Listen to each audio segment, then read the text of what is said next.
Tadi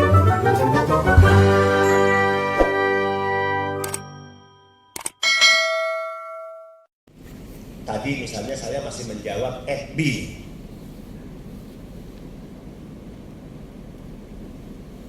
Saya langsung tracing ya.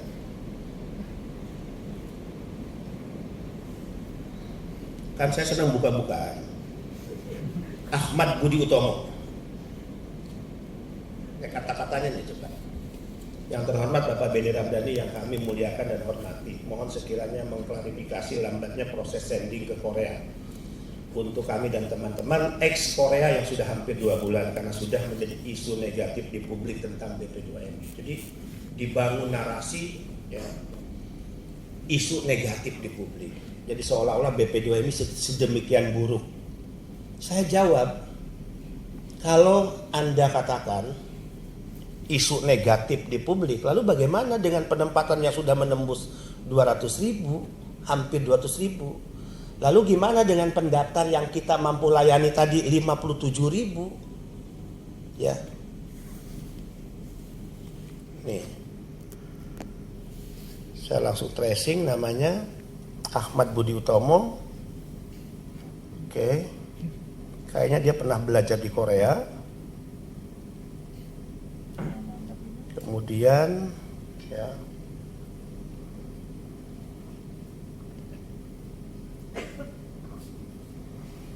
dari Sukadana, Lampung, Indonesia, menikah dengan nama, saya nggak perlu bacakan, LPK Hana Korea Lampung, LPK Hana Korea, nomor handphone sekian, Facebook.com, LKP, garis datar Hana, garis datar Korea. Tracing. Ya, kemudian dia merubah narasinya, ya, kalau tadi kan judgment, tuduhan. Setelah saya komplain, dia merubah dengan narasi semoga tidak menjadi bahan isu negatif. Hal yang berbeda. Satu ponis, satu semoga. Sehingga saya katakan, saya lebih menghormati CPMI yang gentle. Pertama, menggunakan akun asli. Kedua, bertanya dan lebih pada dorongan motivasi. Itu keren. Kritik sekeras-kerasnya kami, kritik sekeras-kerasnya BP2MI, lalu berikan kami motivasi. Nggak apa-apa. Selalu saya katakan tidak ada negara yang sempurna dalam mengurus rakyatnya. Nggak ada lah. Nggak ada. Sepanjang masih ditangani oleh manusia itu nggak ada yang sempurna. Percaya deh. Selalu ada celah, kekurangan, ya, kelemahan. Nah, kelemahan itu yang dikritik. Ya, kekurangan itu yang dikritik, kemudian berikan masukan pada kami. Bertanya pasti dijawab. Tadi ada yang nanya, saya langsung jawab ya. Misalnya, bayangin loh, kepala badan ini ngurusin sampai menjawab Facebook. Mana saya wakili? Nggak ada saya wakili orang lain. Karena pakai robot apa enggak? Mana pakai akun palsu? Nggak ada. Nih, dijelaskan ya. Ini supaya clear ya. Ini kan udah zamannya terbuka.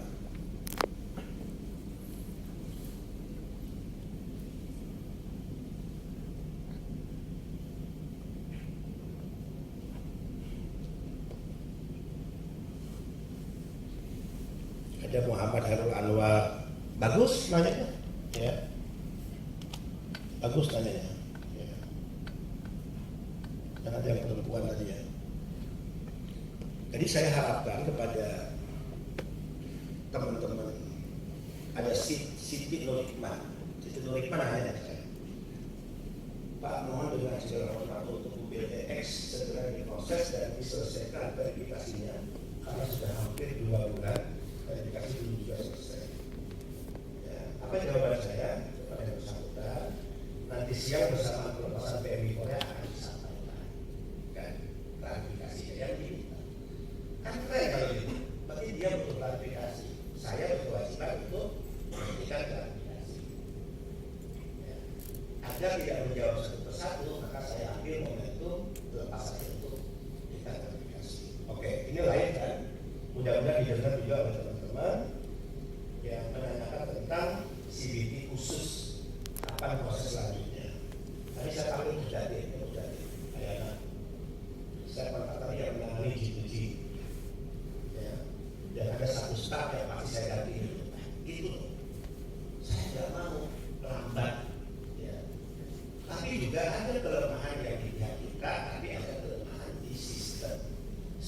SPAS itu milik siapa? Coba saya tanya. Kalau SPAS itu milik siapa? Milik Korea atau milik BPWMI? Korea. Ini tidak selamanya ada pada kita sistem. Saya jelaskan.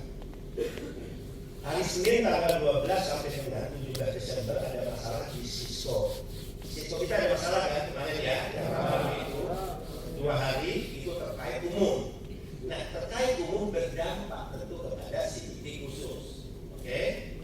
Tapi alhamdulillah sudah clear ya, sehingga tadi 57.000 akun sudah clear, 37.000 pendaftar melamar clear.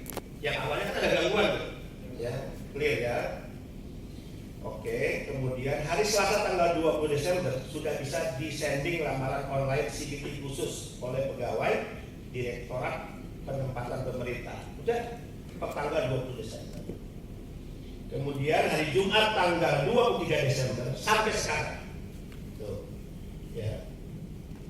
Pegawai Direktorat Penempatan Pemerintah ASAP tidak bisa akses ke SPAS karena ada pergantian domain sistem. Jadi SPAS ada pergantian domain sistem yang itu dilakukan setiap tahun oleh pihak ARDK. Kami masih coba untuk melakukan pergantian domain sistem dilakukan di akhir tahun untuk 16 negara. Jadi bukan Indonesia dan itu dilakukan setiap tahun. Buktinya lagi apa? Petugas kami menghubungi ke Mbak Pipi. Ini lain loh, ARDK bisa dengar juga. ARDK Indonesia. Ke Mbak Pipi, staf ARDK Korea yang mengurus IT. Ya. Untuk menanyakan kenapa, sampai kapan dan seterusnya. Jadi tidak mungkin kami tidak melakukan apapun dan tidak ada kepentingan dan tidak ada untungnya kami untuk memperlambat proses. Coba untungnya itu apa sih? Kalau saya bisa jawab, ya, yang akhirnya bisa mematahkan argumentasi, kami kita kasih dia. Kira-kira kepentingan BPW ini memperlambat itu apa ya? Enggak. Kelemahan BPW ini di mana? Tadi saya marah besar sebelum ke tempat ini. Kesalahan kalian adalah kalian malas. Saya katakan brengsek kan. Malas mengumumkan sebagai pertanggungjawaban moral itu pada publik. Coba ya, kalau ini diumumkan, kan ini pekerjaan mudah. Tapi saya bilang ke Pak Yaga, ini yang diketik ke saya ini, saya katakan, coba bikin player, umumkan di website. Bisa kan? Bisa, kenapa nggak dilakukan? Akhirnya semua orang nanya lewat FB ke saya, nanya lewat WA ke saya. Ini kan kerja malas, mohon maaf. Kerja mudah tapi malas dilakukan. Atau mungkin secara moral, fashion, memang ya menunjukkan orang yang punya tanggung jawab dengan rakyat. Maaf dengan segala macam. Mental penguasa, itu kan mental penguasa, bukan mental pelayan. Padahal selalu saya katakan kita ini pelayan. Yang gaji kita itu bukan nenek moyang kita, yang gaji saya dan seluruh staf ini rakyat kok. Kok hanya untuk melayani, memberikan informasi aja malas, ini apa sih masalahnya? Khusus saya nggak perlu diragukan, ya. Termasuk saya udah telepon deputi tadi. Ada salah satu staf saya bilang ganti minggu depan, saya nggak mau lagi. Karena kemalasan tadi. Jadi kesalahannya tadi apa? Secara sistem bukan kesalahan orang, oke. Kesalahan orangnya terletak pada tidak ada keinginannya untuk menyampaikan masalah ini ke publik, padahal itu masalah yang sangat gampang. Saya minta bantuan kalian. Jadi kalau ada yang berbau provokasi seperti itu, kalian lawan, ikut menjelaskan. Kalian mengalami lah bagaimana perlakuan negara BP2MI yang sudah semakin baik dan itu sudah kalian rasakan, kan gitu. Ya. Tadi saya lihat namanya udah hilang. Mungkin dia udah menghapus, udah hilang. Saya kejar terus udah hilang, tapi udah saya tracing. Ya. Jadi kita tidak mungkin ya berinisiatif untuk memperlambat, mempersulit, enggak lah. Ya. Tapi hal seperti tadi, oke, itu human error. Tidak ada inisiatif ya untuk mengumumkan ke publik sebelum ini menjadi bola liar. Sebelum ini dimanfaatkan oleh pihak-pihak tertentu yang ingin merusak dan mendelegitimasi BP2MI. Nggak sulit kok yang diketik ini. Ini ada berapa poin laporannya ke saya? 1, 2, 3, 4, 5. Mudah loh ini. Panggil aja satu orang humas, koordinasi, tolong dong muatin, bikin player, naikin di website, gampang kok. Ya, naikin di Facebook BP2MI, naikin di Twitter BP2MI, naikin di Instagram BP2MI, bisa kok. Ini masalah hati. Ya. Jadi kalau moral dan mentalnya penguasa, bukan pelayan, hal-hal seperti ini akan terus ya kita temukan di lapangan. Itu yang saya marah, saya benci. Ya. Jadi kalau saya nggak datang, belum tentu juga mungkin yang lain juga datang. Jangan-jangan datang karena kepala badan datang, ya udah ngiclik aja. Tapi kalau kepala badan nggak datang, kira-kira ada nggak inisiatif untuk datang ke sini? Ada tanggung jawab moral nggak untuk melepas anak-anak bangsa yang harus kita layani? Maaf dengan segala hormat. Ini problem yang klasik sebetulnya terjadi di lembaga-lembaga pemerintah, ya. Lembaga-lembaga birokrasi. Klasik ini. Jadi mental penguasa itu mental turunan. Orde Baru 32 tahun. Mendidik, mendoktrin cara berpikir orang sehingga berwujud jadi tindakan dan perilaku. Nah kalau Orde Baru kan menempatkan birokrasi itu seolah-olah raja. Seolah-olah penguasa. Menganggap rakyat itu lu yang butuh gua. Kan rusak kalau cara mental begitu. Kita akan berhadapan dengan lingkungan kerja yang di lingkungan itu tidak hanya orang Indonesia. Oke. Kultur budaya negara itu juga sama dengan kultur dan budaya negara. Makanan, ya. Kemudian si majikan kita itu seperti apa sesungguhnya karakternya. Kita baru akan ngerti nanti di sana. Kan gitu ya. Siapkan mental. Jangan kasus kayak beberapa bekerja di sektor perikanan. Masuk Korea 1-2 bulan kabur. Masuk Korea 1-2 bulan kabur. Udah banyak loh angkanya. Mudah-mudahan kalian tidak seperti itu. Ya. Kalau mental sudah kuat, jaga niat. Saya yakin kalau kalian menjaga, merawat, memeluk erat niat, kan kalian bisa ingat waktu dulu mendatang niatnya apa? Itu aja yang kalian ingat. Oke, pegang erat-erat, peluk erat-erat, jaga niat itu. Oh ya, saya ingin bekerja karena saya bermimpi tentang masa depan. Orang tua yang membiayai saya, yang membuat saya sukses seperti sekarang ini, itu karena perjuangan mereka. Saya punya adik yang sekarang di sekolah, yang pendidikannya karena orang tua udah gak mampu, tanggung jawab saya. Saya bermimpi tentang keluarga saya, ada istri, ada suami, ada anak generasi yang dia juga punya masa depan, dan masa depan itu harus dirintis dengan modal dan hasil kerja saya. Itu kan niat. Jaga aja niat itu. Jangan tiba-tiba masuk sana lupa istri karena ketemu dengan gadis-gadis Korea. Ya. Jangan yang perempuan lupa suami karena ketemu dengan BTS. Hati-hati. Istri dilupakan, anak dilupakan, suami dilupakan. Ya. Yang perempuan juga sesuai kemampuan bahasa yang kalian miliki. BP2MI pun tidak bisa intervensi untuk meluluskan hasil. Coba lapor saya kalau ketemuan. Siapa yang bisa meloloskan orang BP2MI? Termasuk kalau sudah lulus kita terbang kan? Yang membuat kalian bisa terbang siapa? Muncul elektris dari Malaysia, itu kalian sendiri. Bukan pihak orang lain, termasuk bukan BP2MI. Nggak ada. Nah ini harus dipahami oleh teman-teman ya, termasuk khususnya yang akan berangkat. Jadi nggak ada itu bahwa terima kasih. Kenapa saya sekat ini? Kenapa kita akan proses hukum ini? Karena kami juga nggak ingin ada nanti seolah-olah uang terima kasih ini untuk orang-orang BP2MI loh. Gila kan? Sehingga saya katakan pada jajaran, ayo dong kalian juga gerak. Kalau kalian diam melihat situasi ini, ada fakta ini, terus kalau kalian dituduh menerima bagian atau diisukan sebagian dari pungutan itu masuk ke kalian, kan jadi rusak nama kita selain terhina.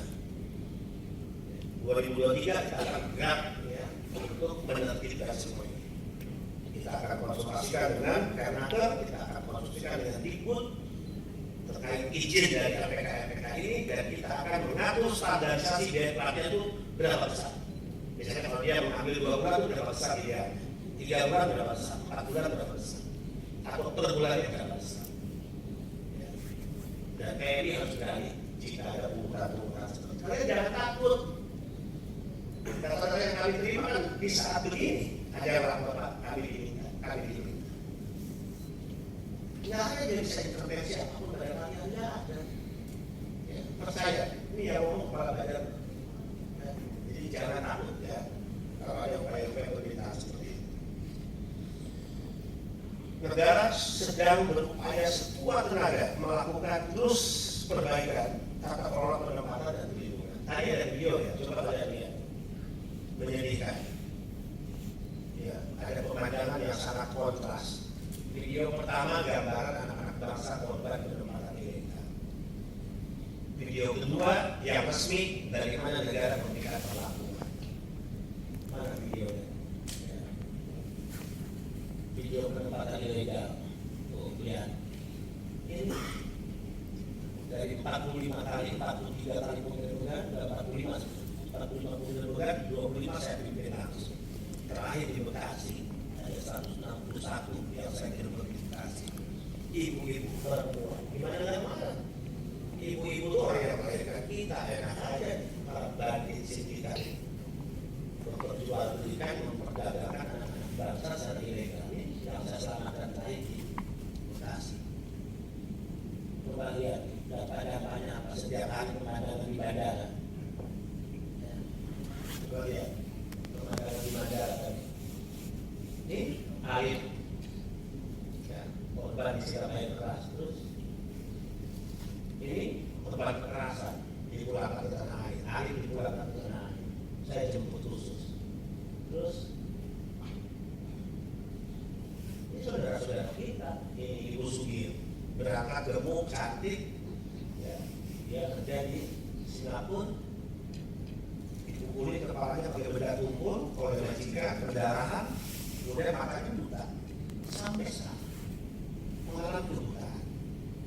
Saya jemput, saya datang di rumahnya di Pati, Jawa Tengah. Mana orang Jawa Tengah? Ada dari Pati, kan? Ini dari Pati. Ya. Saya bersimpul di kedua kakinya, saya cuci kakinya dengan air, saya lap pakai handuk dan saya meminta maaf atas nama negara. Walaupun beliau berangkat belum jauh sebelum saya memimpin kepala badan, tapi menurut saya negara wajib meminta maaf atas peristiwa-peristiwa seperti ini. Jangan berpikir, oh itu bukan zaman saya, nggak boleh. Karena ini kelalaian negara. Kenapa bisa Osan gitu ya? Kalau nggak Osan dia nggak akan mengalami kekerasan seperti itu, nggak akan kehilangan penglihatan.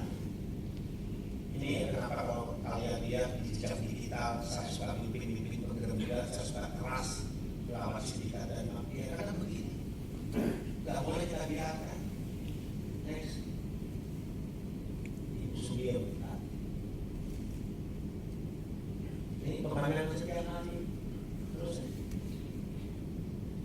toh, ini korban apa? Deportasi masuk ke negara luar ilegal atau sudah dirazia oleh petugas setempat dokumen nggak lengkap, bukan pakai visa kerja. Kalau yang ilegal kan begitu, visa bukan visa kerja, visanya turis, umroh, ziarah. Kayak ini ya. Coba dulu dikit. Yang tadi kan merah-merah tadi. Terus next, oke. Biar nyata. Nah, kalian sendiri ya. Dulu mungkin waktu berangkat rapi, pakai kemeja, koper. Pulang, disadarin gini kayak tahanan terdakwa. Karena itu menyakitkan kita. Ya. Ini saya nyebut di mana? Di Kepri. Menyakitkan. Yang dia membuat saya masuk bukan marah pada mereka. Kalau mereka harus tolong dilindungi. Yang membuat kita masuk adalah orang yang tega menjual mereka ke luar negeri. Terus, nah ini yang penggerak-gerak kali 161. Ya, yang terlalu perempuan semua. Jadi kalau bahasa saya kadang-kadang kasar kepada para sindikat mafia, karena menurut saya kepada mereka nggak boleh kita menggunakan bahasa-bahasa yang halus, nggak bisa. Terus lihat jenazah. Berapa jenazah setiap hari? Hampir 2 peti jenazah masuk. 95% mereka ini adalah yang dulu berangkatnya ilegal. Nah, ini saya klarifikasi, ada pernyataan Profesor Geblinger, namanya Profesor Rijal Ramli. Ya mungkin karena pernah dipecat dari menteri, ya, akhirnya kadang-kadang kritiknya ngawur. Ya, beda dari katanya orang mati lebih banyak. Kenapa dia mengatakan lebih banyak? Ini berangkatnya jauh sebelum saya ke kepala badan. Ya, ini berangkat sebelum saya jadi kepala badan. Yang kedua, jenazah setiap hari 1.454. Ada yang 5 tahun lalu, 6 tahun lalu, 10 tahun lalu berangkatnya. Justru di era saya membuka ini dengan segala transparansi ke publik, nggak boleh ditutup-tutupi. Itu era saya, dibuka semua. Berapa yang sakit, berapa yang deportasi, berapa yang meninggal, umumkan. Agar semua tergerak hatinya, oh ya ini masalah serius ya. Ini anak-anak kita ya, ini saudara kita ya, itu maksud saya. Next. Ini pemandangan setiap hari di badan. Terus aja. Ini, hadirnya sahur. Ini 16 tahun diberangkatkan ke Malaysia. Dimanipulasi dokumennya di pemerintah desa. Padahal undang-undang mengatakan bekerja 18 tahun. Perempuan, cantik, dianiaya oleh majikan. Bahkan diberikan makanan hewan, peliharaan majikan. Kekurangan gizi. Berminggu-minggu. Meninggal secara kekerasan. Jadi kantor BPPM kita laksanakan solidaritas untuk raja sahur. Sialnya pengadilan Malaysia memutuskan majikannya bebas. Ya marah kita. Mereka penulis pekerjaan, tapi yakin Korea butuh kalian karena kalian terdiri.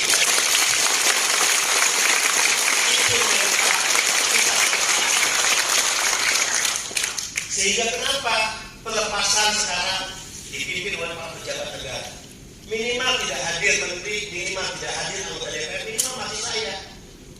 Saya kan pejabat setingkat hadir. Kenapa saya paksakan hadir? Kenapa dikasih jaket? Kenapa dikasih dasi sekarang? Kenapa diberikan perlakuan hormat hotel bintang 4? Karena kita ingin menunjukkan kepada negara luar bahwa kalian ini orang-orang terpilih yang telah mengikuti pendidikan, pelatihan, dan kompeten dan memiliki keahlian.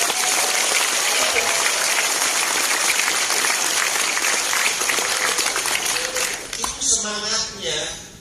Jangan kalian jadi dipukulin, di Wisma juga kalah, berangkatnya juga diam-diam, nggak boleh.